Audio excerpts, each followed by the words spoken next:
Ram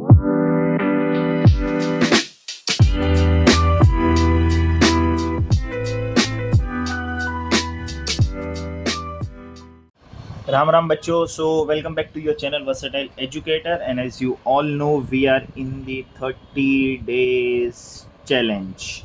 कौन सा 30 days challenge था? Where we are going to complete partnership of accounts. क्या complete करने वाले थे? Partnership of accounts. ठीक है, तो हम अभी इसके अंतिम चरण पे आ चुके हैं. So we are on day 20.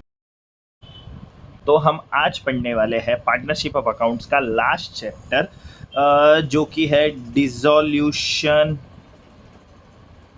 Of firm या डिसोल्यूशन ऑफ पार्टनरशिप फर्म. आप इसे बोल सकते हो डिसोल्यूशन ऑफ फर्म या डिसोल्यूशन ऑफ पार्टनरशिप फर्म. अब देखो क्या है, दो बोर्ड है, स्टेट बोर्ड और सीबीएसई. तो सीबीएसई वालों के लिए डिसोल्यूशन इजी है क्योंकि इसमें कोई भी इंसॉल्वेंट वाले सम नहीं है. पर वही स्टेट बोर्ड की बात करेंगे तो उनके लिए भी डिसोल्यूशन इजी है, पर उनमें इंसॉल्वेंट वाले सम भी है. जैसे ये एक पार्टनर इंसॉल्वेंट हो गया, दो पार्टनर इंसॉल्वेंट हो गया, तीनों पार्टनर इंसॉल्वेंट हो गए. अब इंसॉल्वेंट बोले तो क्या होता है? इंसॉल्वेंट बोले तो कंगाल हो जाना. ठीक है, तो वो भी हम देखेंगे. वैसे भी हम कुछ क्वेश्चंस कहीं से निकाल के तो देखेंगे, अगर मिल गए तो ठीक है, नहीं मिले तो हम ट्राई करेंगे कि हम वो सम भी सॉल्व करें. पर वो तभी सॉल्व करेंगे जब कमेंट सेक्शन में कमेंट आएंगे. तो हम है डिसोल्यूशन ऑफ द फर्म. अब डिसोल्यूशन का मतलब क्या होता है? डिसोल्यूशन का मतलब होता है, कभी भी अपन जब डिसोल्यूशन की बात करते हैं, डिसोल्यूशन का मतलब होना किसी चीज़ का बंद हो जाना या क्लोज्ड हो जाना. क्या हो जाना? बंद हो जाना या क्लोज्ड हो जाना. मतलब बिजनेस चला, बिजनेस चलते चलते क्या हो गया? बंद हो गया. अब देखो, ऐसे ही तुरंत कोई बिजनेस बंद नहीं हो जाता. पहले सारी चीज़ें होती है, चलती है, करते हैं, फिर कहीं ये लास्ट स्टेप होता है. क्योंकि ये बिजनेस के जीवन में एक ही बार होता है, बिजनेस के लाइफ में एक ही बार ऐसी घटना घटती है जैसे बिजनेस बंद हो सकता है. तो उसको अपन बोलते हैं डिसोल्यूशन ऑफ. अब डिसोल्यूशन होना मतलब बिजनेस बंद हो जाना, या आप इसे बोल सकते हो वाइंड अप होना. पर वाइंड अप पर्टिकुलरली एक दूसरा एक कंसेप्ट बन जाता है, वाइंड अप हो जाना. ठीक है, अब किसी भी चीज़ को वाइंड अप करने के लिए उसका फर्स्ट स्टेज होता है डिसोल्यूशन. उसका फर्स्ट स्टेज क्या होता है? डिसोल्यूशन के पहले चीज़ों को डिसॉल्व करो. अब इसमें क्या होता है कि अगर फर्म ही डिसॉल्व हो जाएंगे मतलब हमारे एसेट्स, लाइबिलिटीज, पार्टनर्स वार्टनर सब खत्म, कोई नहीं बचेगा. एसेट बेच देंगे, लाइबिलिटी चुका देंगे, एसेट बेच देंगे, लाइबिलिटी चुका देंगे, सब कुछ कर देंगे. ठीक है, इस प्रोसेस को हम कुछ बोलते हैं, इस प्रोसेस को हम बोलते हैं कि बिजनेस को लिक्विडेट कर देना. डिसोल्यूशन में जो पहली चीज़ होती है वो होती है लिक्विडेट हो जाती है. लिक्विडेट हो जाती है, लिक्विडेट हो जाना. लिक्विडेट हो जाने का मतलब होता है कि अपन सारे एसेट्स को बेच के उन चीज़ों को पैसों में कन्वर्ट कर लेते हैं, उसको बोलते हैं लिक्विडेट होना. लिक्विडेट होना बोले तो कैश में कन्वर्ट कर दो चीज़ों को. किस में कन्वर्ट कर दो? कैश में कन्वर्ट कर दो. ठीक है, डिसोल्यूशन का मतलब होता है क्लोज होना, जिसमें एसेट, लाइबिलिटी, चीज़ें सारी लिक्विडेट हो जाएगी. क्या हो जाएगी? लिक्विडेट हो जाएगी. लिक्विडेट का मतलब होता है कैश में कन्वर्ट करना. अब कभी भी जब डिसॉल्व होता है तो सारे इकोनॉमिक जो रिलेशनशिप होते हैं पार्टनर्स में, इकोनॉमिक रिलेशनशिप्स होते हैं. इकोनॉमिक रिलेशनशिप्स बोले तो पैसों के लेन देन, जो भी रिलेशनशिप्स होंगे पार्टनर्स के अंदर. किसके अंदर? पार्टनर्स के अंदर. दो पार्टनर, तीन पार्टनर, जितने भी पार्टनर है, पार्टनर्स के अंदर जो भी इकोनॉमिक रिलेशनशिप होंगे पैसों को लेके. इकोनॉमिक बोले तो पैसा. ठीक है, पैसों को लेके जो भी रिलेशंस होंगे वो ख़त्म हो जाते हैं. That comes to end. ठीक है, and they live happily after. अब किसी चीज़ का ख़त्म हो जाना, फिर हाउ हैप्पीली आफ्टर. तो इकोनॉमिक रिलेशनशिप तो ख़त्म होते ही होते हैं. अब according to section 39 of Indian partnership act 1932, ये डिसोल्यूशन को कैसे एक्सप्लेन करते हैं? ये बोलते हैं कि dissolution of firm means dissolution of a partnership among all the partner in the firm. ठीक है, सेक्शन 39 क्या बोलता है? 1932 पार्टनरशिप एक्ट 1932 का, कि डिसोल्यूशन ऑफ द फर्म का मतलब होता है कि dissolution of partnership among all the partner in a firm. कि अगर फर्म डिसॉल्व होती है, बिजनेस ही डिसॉल्व हो रहा है, उसका मतलब है कि पार्टनरशिप तो नहीं रहेगी. ठीक है, उसका क्या मतलब है? पार्टनरशिप नहीं रहेगी. मतलब इससे हमारे दिमाग में एक और चीज़ आता है कि क्या अगर यही सिनेरियो अगर ऐसा होता है कि पार्टनर डिसॉल्व होने की बात कर रहे हैं, क्या बात कर रहे हैं? पार्टनर डिसॉल्व होने की बात कर रहे हैं, तो क्या फर्म डिसॉल्व होता है? तो दो सिनेरियो है. ठीक है, या तो पार्टनरशिप डिसॉल्व होगी या फर्म डिसॉल्व होगा. क्या, या तो पार्टनरशिप डिसॉल्व हो रही है, फर्म डिसॉल्व हो रहा है। पार्टनरशिप डिसॉल्व होने का मतलब होता है कि पार्टनर्स नहीं है या पार्टनर साथ में काम नहीं कर रहे हैं, इसको बोलते हैं पार्टनरशिप का डिसॉल्व होना। इसको क्या बोलते हैं, पार्टनरशिप का डिसॉल्व होना। फर्म का डिसॉल्व होना बोले तो पूरा बिजनेस ही खत्म हो गया। इसको ऐसे भी समझते हैं कि घर है, ठीक है, घर उधर का उधर, ये घर है, अगर मान लो ये घर है, ये घर है मेरा, तो मेरे रहने या नहीं रहने से घर तो रहेगा, ठीक है, तो मेरे नहीं रहने से पार्टनरशिप डिसॉल्व में आ जाएगा, पार्टनरशिप डिसॉल्व हो जाएगा। मैं नहीं हूँ मतलब पार्टनरशिप डिसॉल्व। तो मान लो कि कोई एक पार्टनर अगर बिजनेस में नहीं रहना चाहता तो क्या दो पार्टनर बिजनेस कंटिन्यू कर सकते हैं? कर सकते हैं। क्या दो पार्टनर नहीं रहेंगे तो एक पार्टनर कंटिन्यू कर सकता है? कर सकता है। कुछ रूल्स एंड रेगुलेशंस फॉलो करके वो एक पार्टनर बिजनेस कंटिन्यू कर सकता है। इसमें आपके एलएलपी के कंसेप्ट्स लग जाते हैं, पार्टनरशिप एक्ट क्या बोलता है वो आपको देखना पड़ेगा, और ये सारी चीज़ें। मतलब पार्टनरों के जाने से घर खत्म नहीं हो रहा है, बिजनेस खत्म नहीं होगा, बिजनेस चलता रहेगा। पर अगर मान लो बिजनेस ही नहीं है, घर ही नहीं है, तो क्या मैं रहूँगा? नहीं।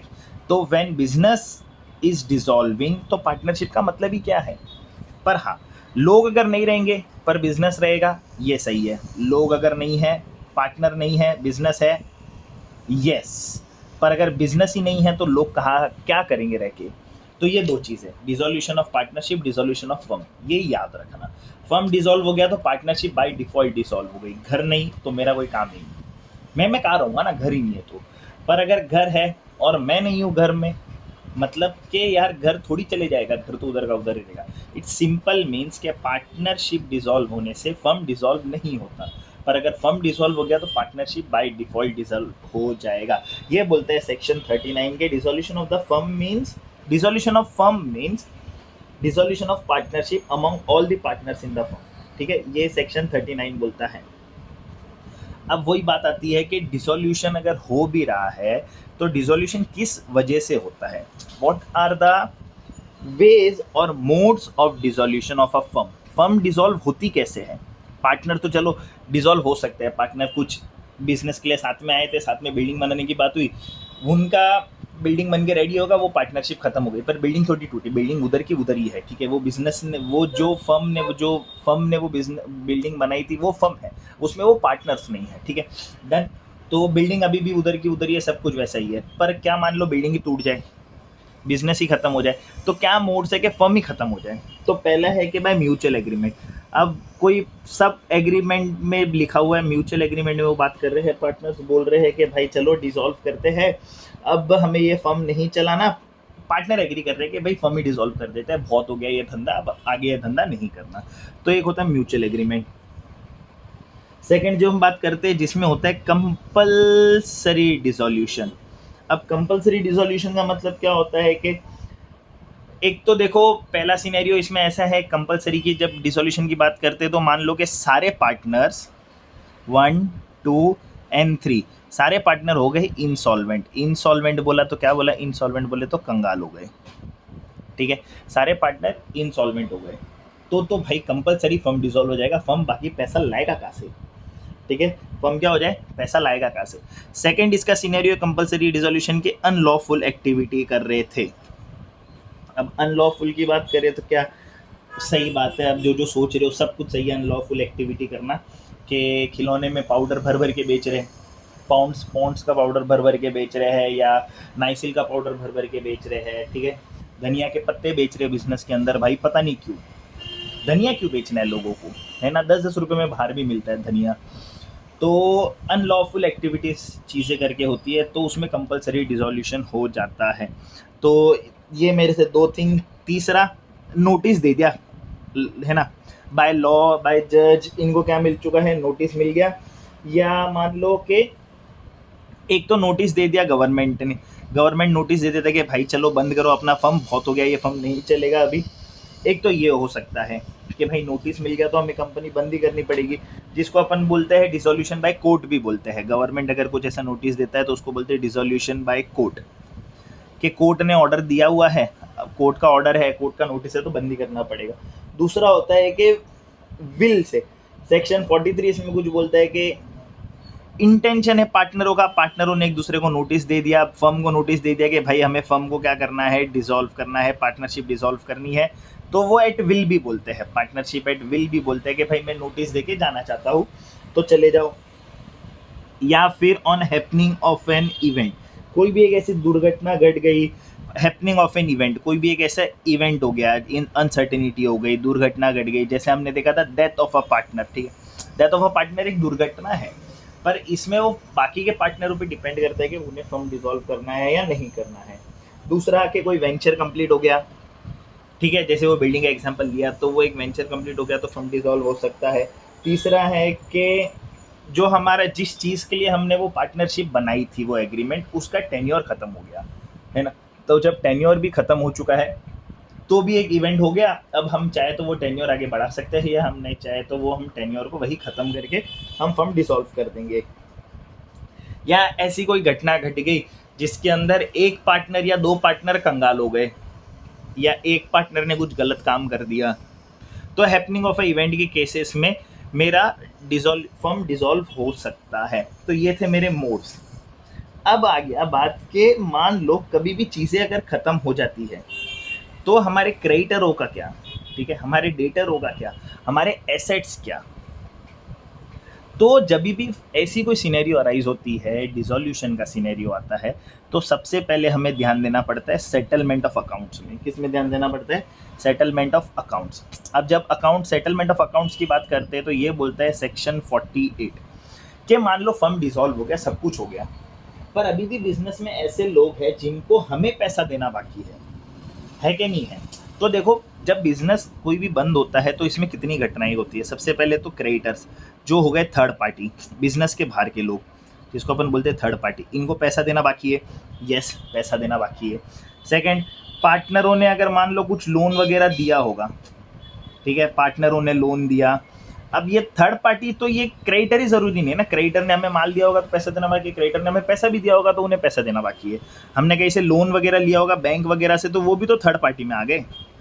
पार्टनरों ने लोन दिया फर्म को, ठीक है, फिर पार्टनरों का कैपिटल भी तो बिजनेस के अंदर है, वो भी ध्यान देना पड़ेगा कि पार्टनरों को कैपिटल भी चुकाना है। पार्टनरों का कैपिटल बोले तो अमाउंट इन्वेस्टेड बाय पार्टनर्स, वो भी हमें उन्हें वापस देना पड़ेगा।